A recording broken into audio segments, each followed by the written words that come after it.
آج انشاءاللہ تعالی ہم سورۃ البقرہ کی آیت نمبر 253 پڑھتے ہیں اور اس آیت کو سمجھنے کی کوشش کرتے ہیں۔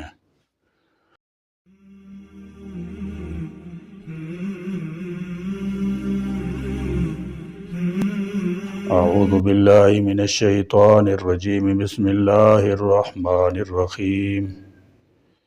تلک الرسل فضلنا بعضهم على بعض منهم من كلم الله ورفع بعضهم درجات وآتينا عيسى ابن مريم البينات وأيدناه بروح القدس ولو شاء الله ما اقتتل الذين من بعدهم من بعد ما جاءتهم البينات ولكن اختلفوا فمنهم من آمن ومنهم من كفر ولو شاء الله ما اقتتلوا ولكن الله يفعل ما يريد۔ تلك الرسل، یہ سب رسول، فضلنا، ہم نے فضیلت دی، بعضهم، ان کے بعض کو، علی بعض، بعض پر، منہم، کچھ ان میں سے، من، وہ ہیں جن سے، کلم اللہ، اللہ نے کلام فرمایا، ورفع، اور اس نے بلند کیا، بعضهم، ان کے بعض کو، درجات، درجوں میں، وآتینا، اور ہم نے دیے، عیسیٰ ابن مریم، عیسیٰ ابن مریم کو، البینات، واضح دلائل، معجزات، وَأَيَّدْنَاهُ، اور اس کی تائید کی ہم نے، بروح القدس، روح القدس، جبرائیل علیہ السلام کے ساتھ، ولو، اور اگر، شاء اللہ، چاہتا اللہ، مَقْتَتَلَ الَّذِينَ، تو نہ باہم لڑتے وہ لوگ جو، من بعدہم، ہوئے ان رسولوں کے پیچھے، من بعد، اس کے بعد، ما جاءتہم، کہ آئیں ان کے پاس، البینات، واضح نشانیاں، ولیکن، اور لیکن، اختلفوا، انہوں نے اختلاف کیا، فمنہم، پس کچھ ان میں سے، من، وہ ہیں جو، آمنا، ایمان لائے، ومنہم، اور کچھ ان میں سے، من، وہ ہیں جنہوں نے، کفر، کفر کیا، ولو، اور اگر، شاء اللہ، چاہتا اللہ، مقتتلوا، تو وہ باہم نہ لڑتے، ولیکن، اور لیکن، اللہ، اللہ، یفعل، کرتا ہے، ما یرید، جو وہ چاہتا ہے۔ فرمایا، تلک الرسل فضلنا بعضهم علی بعض، اس آیت میں انبیاء کرام علیہم السلام کی عظمت شان کا بیان ہے۔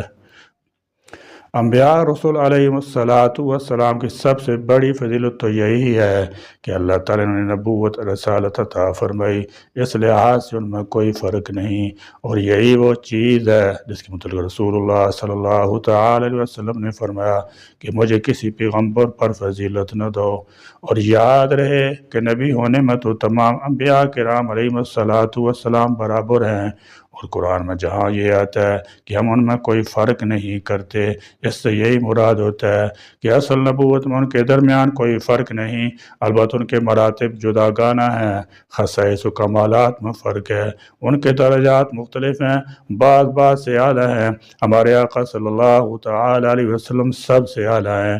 یہی اس آیت کا مضمون ہے، اور اسی پر تمام امت کا اجماع ہے۔ اس آیت میں بعضهم علی بعض، بعض کو بعض سے افضل فرمایا گیا، اس سے معلوم ہوا کہ یوں نہیں کہنا چاہیے کہ بعض سے ادنا ہیں، کہ یہ ادب کے مطابق نہیں، اس سے ظاہر ہے کہ انبیاء درجات میں مختلف ہیں اور فضیلت میں ایک دوسرے سے زیادہ ہیں۔ چنانچہ فرمایا، وَلَقَدْ فَضَّلْنَا بَعْضَ النَّبِيِّينَ عَلَى بَعْضٍ، اور بلا شبہ یقیناً ہم نے بعض نبیوں کو بعض پر فضیلت بخشی۔ موسیٰ علیہ السلام کے بارے میں آتا ہے، وَكَلَّمَ اللَّهُ مُوسَىٰ تَكْلِيمًا، اور اللہ نے موسیٰ سے کلام کیا، خود کلام کرنا۔ ورفع بعضهم درجات، یہ بات اسی آیت میں پہلے بھی گزر چکی ہے کہ اللہ تعالیٰ جل شانہ نے رسولوں میں سے بعض کو بعض پر فضیلت بخشی، اور پھر فرمایا ان میں سے بعض کو درجات میں بلند کیا۔ اس سے ایک خاص شخصیت کی فضیلت بیان کرنا مقصود ہے جسے سب جانتے ہیں، اس لیے نام لینے کی ضرورت نہیں سمجھی گئی، جیسا کہ یہ آیت ہے سبحان الذی اسری بعبدہ، اس میں بھی اس بندے کا نام بتانے کی ضرورت نہیں پڑی، اور وہ ہمارے نبی کریم صلی اللہ تعالی وسلم ہیں۔ تفصیل اس کی یہ ہے کہ فضیلت دو طرح کی ہے، ایک مجموعی اور کلی فضیلت، اور دوسری جزوی فضیلت، یعنی کسی ایک چیز میں دوسروں سے بڑھ کر ہونا۔ مثلا یوسف علیہ السلام کے وہ خود ان کے والد، دادا اور پردادا نبی تھے، یہ فضیلت کسی اور رسول کو حاصل نہیں، چنانچہ اس لحاظ سے رسول اللہ صلی اللہ تعالی وسلم نے انہیں اکرم الناس یعنی سب لوگوں سے زیادہ معزز فرمایا۔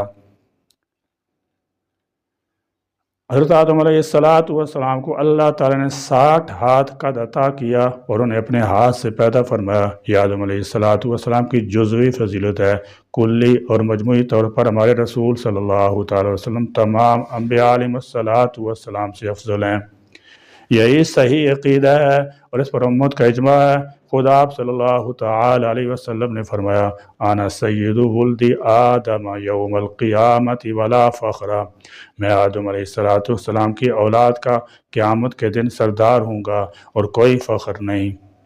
آپ صلی اللہ تعالی وسلم کی افضلیت کے لیے قرآن مجید ایک کافی ہے، دوسرے تمام انبیاء علیہ السلام کے معجزات ان کے ساتھ ہی ختم ہو گئے، جبکہ قرآن قیامت تک باقی ہے۔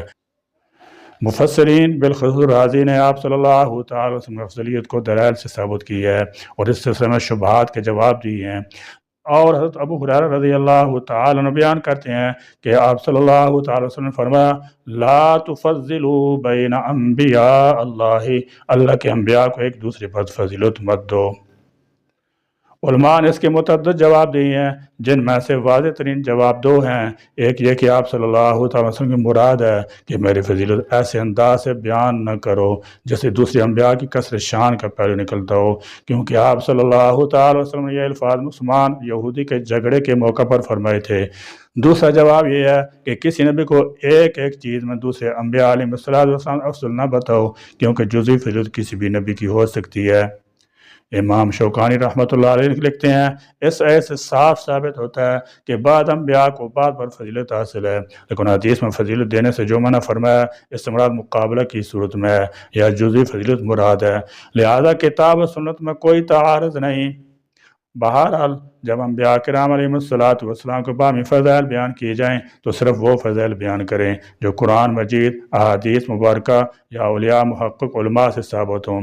اپنی طرف سے گھڑ کر کوئی فضیلت بیان نہ کی جائے، اور ان فضائل کو بھی اس طرح بیان نہ کیا جائے جس سے معاذ اللہ کسی نبی علیہ السلام کی تحقیر کا پہلو نکلتا ہو۔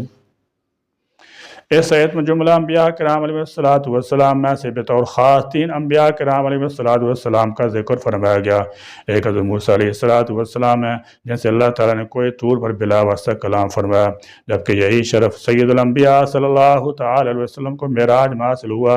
دوسرے نبی جن کا اس آیت میں تذکرہ ہے وہ حضرت عیسیٰ علیہ السلام ہیں جنہیں روشن نشانیاں عطا ہوئیں، جیسے مردوں کو زندہ کرنا، بیماروں کو تندرست کرنا، مٹی سے پرندہ بنانا، غیب کی خبریں دینا وغیرہ وغیرہ۔ نیز روح القدس یعنی حضرت جبرائیل علیہ السلام ذریعہ آپ علیہ السلام کی تائید کی گئی جو ہمیشہ آپ کے ساتھ رہتے تھے۔ تیسری وہ ہستی ہے جن کے بارے میں فرمایا کہ کسی کو ہم نے درجوں بلندی عطا فرمائی، وہ ہمارے آقا مولا ملجا ماوا حضور پر نور سید الانبیاء حضرت محمد مصطفیٰ صلی اللہ تعالی وسلم ہے کہ آپ کثیر درجات کے ساتھ تمام انبیاء کرام علیہ السلام پر فضیلت عطا فرمائی۔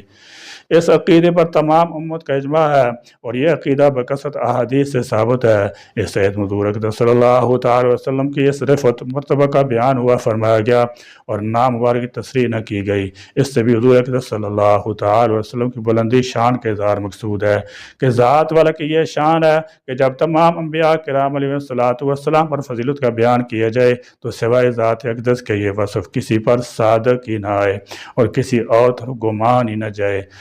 حضور پر نور صلی اللہ تعالی علیہ وسلم کے وہ خصائص و کمالات جن میں آپ تمام انبیاء کرام علیہ السلام پر فائق و افضل ہیں، اور ان میں آپ کا کوئی شریک نہیں، بے شمار ہیں، کیونکہ قرآن کریم میں یہ ارشاد ہوا ہے کہ درجوں بلند کیا، اور ان درجوں کا کوئی شمار قرآن کریم میں ذکر نہیں فرمایا گیا، تو اب ان درجوں کی کون حد لگا سکتا ہے؟ ان بے شمار خصائص میں سے بعض کا اجمالی مختصر بیان یہ ہے کہ آپ کی رسالت عامہ ہے، یعنی تمام کائنات آپ کی امت ہے، جیسے کہ اللہ تعالیٰ نے ارشاد فرمایا وَمَا أَرْسَلْنَاكَ إِلَّا كَافَّةً لِلنَّاسِ بَشِيرًا وَنَذِيرًا، اور اے محبوب ہم نے آپ کو تمام لوگوں کے لیے خوشخبری دینے والا اور ڈر سنانے والا بنا کر بھیجا ہے۔ دوسری آیت میں ارشاد فرمایا لِيَكُونَ لِلْعَالَمِينَ نَذِيرًا، تاکہ وہ تمام جہان والوں کو ڈر سنانے والا ہو۔ مسلم شریف کی حدیث میں ارشاد ہوا اُرسِلْتُ إِلَى الْخَلْقِ كَافَّةً، میں اللہ تعالیٰ کی تمام مخلوق کی طرف رسول بنا کر بھیجا گیا ہوں۔ نیز آپ پر نبوت ختم کی گئی، قرآن پاک میں آپ کو خاتم النبیین فرمایا گیا۔ حدیث شریف ارشاد ہوا ختم بی النبیون، مجھ پر نبوت ختم کر دی گئی۔ نیز آپ صلی اللہ تعالی علیہ وسلم کو تمام انبیاء کرام علیہ السلام سے زیادہ معجزات عطا فرمائے گئے۔ آپ کی امت کو تمام امتوں پر افضل کیا گیا۔